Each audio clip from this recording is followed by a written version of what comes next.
After having an overview of the Electricity Act 2003, we would now more specifically discuss on the reforms and the problems of reforms in the electricity sector in India. So, what exactly do we mean by reform? In our earlier lecture, in our earlier discussion, we said that the reforms which we are talking about, they are more of driven by the donors. By donors, we mean that the World Bank, the Asian Development Bank, and bilateral lending agencies. We said that the entire talk of the reforms of the electricity sector that began in 1991, that had a broad background of the dismantling of the Soviet economy. It had broad background of the reforms initiated in the Indian economy as a whole, which we talked about in terms of LPG policies, liberalization, privatization, and globalization. And more specifically, we said that the reforms were driven by the capital crunch, which the state-owned utilities in the form of state electricity boards were facing. Now, the problem was the state electricity boards, which were existing then, they were facing a really negative rate of return. The return on investment was really negative. The amount of capital they wanted for reinvestments was not available, and they were experiencing monumental losses, monumental commercial losses. So the way out which was thought of was to borrow the money from the international agencies like World Bank and Asian Development Bank and other agencies. We said that when the money comes with the conditionalities. So the donors, they talked about the conditionalities because it was a large financial assistance to strengthen the finances of the state electricity boards. And they came with the conditions of what we call as the reforms. Reforms, so, were not any specific efforts to strengthen the public sector undertakings. We said that pre-1991, the entire power sector was dominated by the government ownership. It was in the form of the public sector undertakings at the central level, as well as it was in the form of the government owned, especially the state government owned utilities in the form of state electricity boards.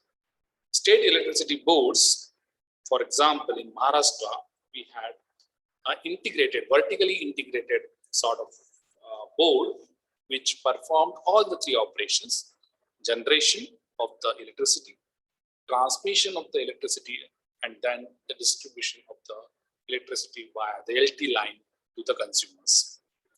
Whether there was any effort to strengthen the public sector undertakings and whether that should have been called as reforms is an open question. So let us have a brief understanding of what exactly was the agenda and what exactly was to be needed to be done.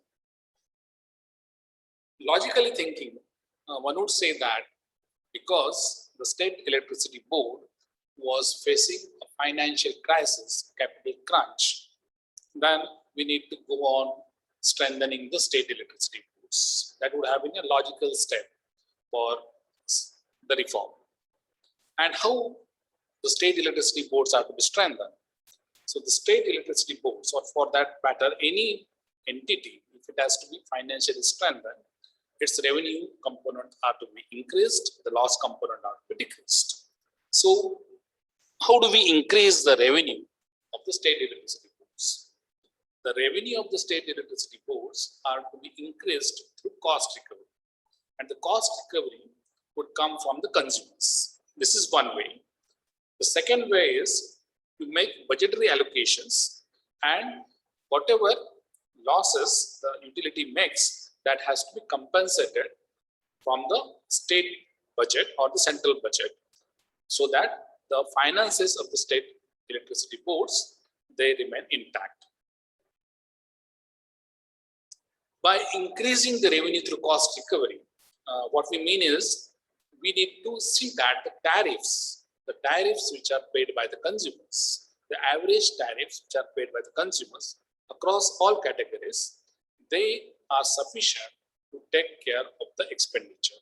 So whatever are the costs involved, be it in generation, be it in transmission, be it in distribution, all these costs, if they are recovered through the consumer's tariff, then obviously the state electricity boards would not make any losses, right? And because there was a model where we talked about no profit, no loss kind of sector, and the rate of return was only 3% to be allowed in the sector. Even if that 3% was to be, the rate on return of 3% was to be stuck to, we would have had a need of revising the tariffs of the different categories of consumers. So one way of strengthening the state electricity board was to increase the revenue through cost recovery. If the government had felt that burdening the consumers is no good, then the other way out was to increase the budgetary allocations to the state electricity boards so that their finances are taken care of. But if you look at the data, when the Electricity Act 2003 was formulated, you would find that over the period of time, the cost recovery of the state electricity boards, it got worsened, and the return on rate of return on investments, they went to some negative figure, around 30 to minus 40% was the rate of return, right? And you will find that the average tariff which all the consumers were paying, that also was not increased substantially. So all this led to a poorer cost recovery. So the reform which would have meant as increasing revenue through cost recovery didn't happen. The second way of strengthening the state electricity boards would have been to reduce the losses. Now, when you talk about losses, there are two losses. One is the losses which are because of the theft of electricity, and other is the losses because of some technical losses. You know that it's an involved subject. The entire utility management is involved subject, where there will be some technical losses in transmission and distribution. Okay, so reducing those transmission and distribution technical losses and reducing the losses which are because of the subsidy component, that would have been the direction of reducing the losses. But if you look at the actual data, you would find that the picture is not very rosy. You would find that the losses component from the theft, the losses component because of the technical losses, they actually increased instead of reducing. So that again led to the poor financial outcomes for the public sector undertakings like state electricity boards. So the reforms then were not to reduce the losses, and there was a need of streamlining the subsidy mechanism. Now, what was the subsidy mechanism we talked about? We said that there was a subsidy mechanism called as cross subsidy mechanism, obviously within the framework of the socialist economy which India was pursuing. Let me just explain this in more detail, the subsidy mechanism. We had, or we do have, four categories. We can classify the consumers of electricity into four broader categories. One is the agricultural consumers, meaning the consumers who buy electricity from the board, from the power utility, for meeting the lighting demand and the water pumping demand. So the major demand of the agricultural sector is because of the electricity needed by the pumps which are used for pumping the water for irrigation of the crops. So this is one category which is called the agricultural category. The other category is the domestic category of consumers, which means the people who are residing at their homes, in their houses. They need electricity for running the fans, for running the air conditioners, for running the different household appliances, and for lighting, television, so on and so forth. So all this would require electricity. So that electricity which is consumed by the consumers, it is clubbed under what is known as the domestic category of consumers. Then comes the industrial consumers.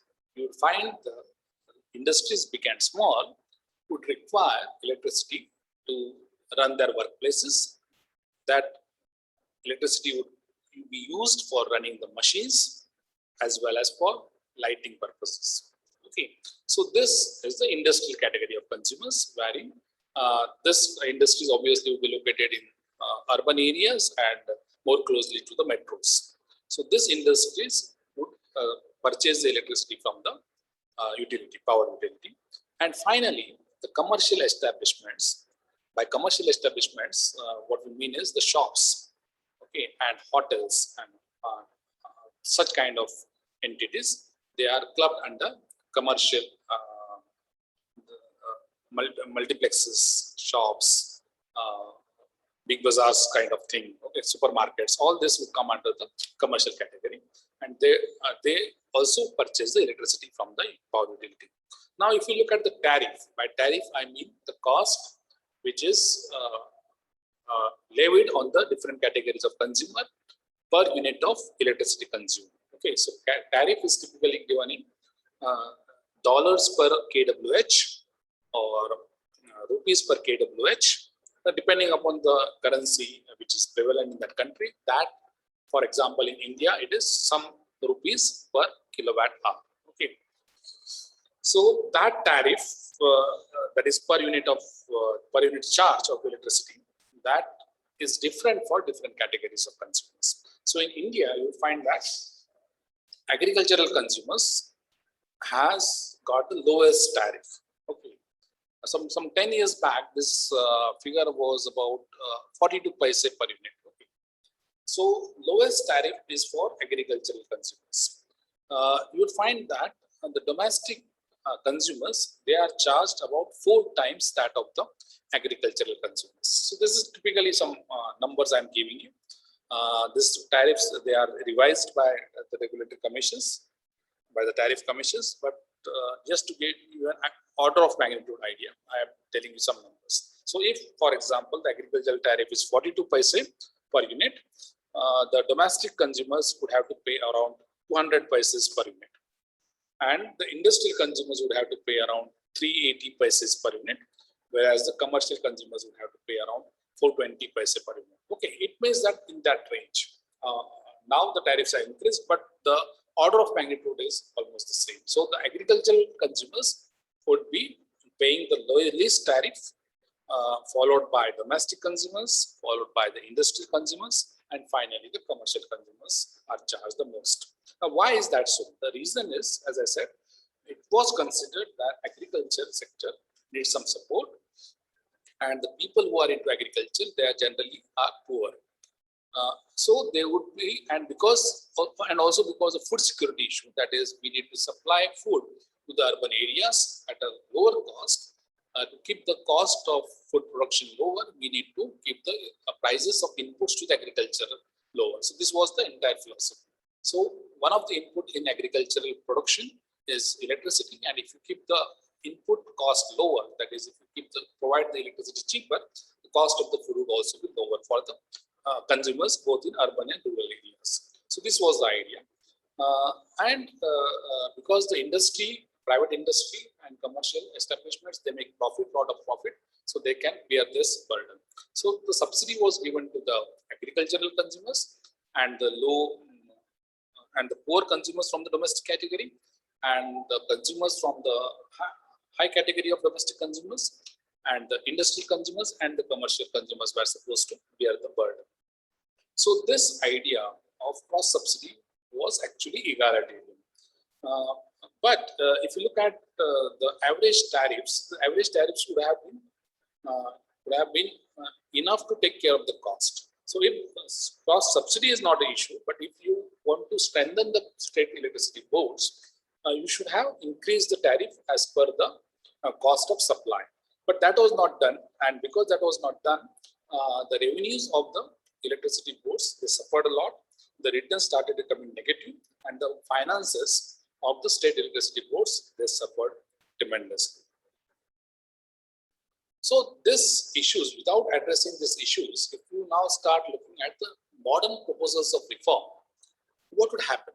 Okay, so this addressing the finances of this public sector undertakings is actually a reform, but without addressing these crucial issues, if you start implementing the Electricity Act, wherein you would encourage captive power generation, and if you encourage the franchisee giving to the distribution companies, what would happen? So one of the outcome which is feared and which is also being now established from the data which is available is called as cherry picking. So what happens? What the Electricity Act and the reform which has happened, it encourages captive power generation. Now, by captive power generation, as I had already explained in my earlier lecture, captive power generation means the industries, they can generate their electricity on their own, okay, without purchasing the grid electricity, without purchasing the electricity from the power generation company. They can instead generate their own electricity for their own needs. Now, if you are not if you want to dismantle the if you don't want to dismantle the cross subsidy regime, and if you want increasing the tariff difference between the industrial consumers and agricultural consumers, and if you give an option to the industrial consumers to set up their own units, what would happen is that because the industrial consumers and commercial consumers would not be interested in carrying the burden of the cross subsidy, they would instead start preferring private investments in captive power generation. So they would start investing in their own power plants. They might invest in solar PV plant. They might have a gas power plant at their own facility, and that might be more attractive than purchasing the electricity from the state electricity boards. Now, what would be the outcome to the state companies? Now, you understand that the major revenue chunk comes from this industrial consumers and commercial consumers. And if we are allowing the industrial consumers and commercial consumers to invest in their own captive power generation, then these consumers would be lost. Consumers being lost means the revenue from these consumers, high-paying consumers, would be lost. And the losses which the state companies are already incurring, that would further magnify. So this is not reform. If you talk about reform in terms of strengthening of the public sector undertaking, this is the reform to the industrial and commercial consumers, because they would be getting more reliable electricity at a relatively lower cost. Okay, so it is a reform to the industrial and commercial consumers, but it is not the reform to the state companies. This is one issue we need to understand. So this cherry picking has started happening, where the industrial and commercial consumers would be picked up by the private investors for captive power generation instead of investing in the entire power sector. Okay. The second thing is about privatization of distribution companies. If we allow privatization of distribution companies by franchising mode, as it is happening in different parts of the country today, and if you allow the private companies to choose as to where they would go into the franchising model, they would obviously pick up the areas where the revenue mix would be good. Means they would pick up the areas where the industrial base is good or the commercial base is good, where there is a possibility of recovering more from that location, instead of choosing the area where there are, let us say, more agricultural consumers. So private investment will go into, again, the areas where there is a possibility of getting more revenue. And when such high paying areas, they are again cut off, that would again increase the losses to the state companies. So when you talk again with respect to the reforms to the state companies, They are not reforms because the state companies will not be strengthened. Whereas it would be the reforms to the areas where they might be isolated from the other areas and they might get better service because the private company has come in and they would give you better recovery and better services. So that would be reform of the areas which are cut off. Okay.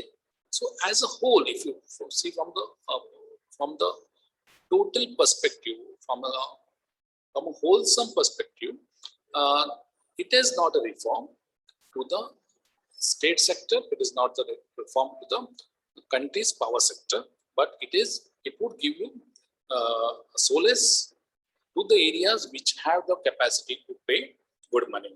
Okay, so all in all, when we talk about reforms, which will continue in the next few lectures again, what we have found out is the Electricity Act 2003 and the subsequent reforms, they are not genuine reforms in terms of strengthening the public sector undertakings, but they are genuine reforms to certain class of consumers which would get reliable power because of private investments. Okay, so whether that is a correct path to choose or not, that would be a political decision. I hope that clarifies most of the things of the electricity sector reforms in India, and we'll continue with this interesting discussion in the next class. Thank you very much. Bye for now.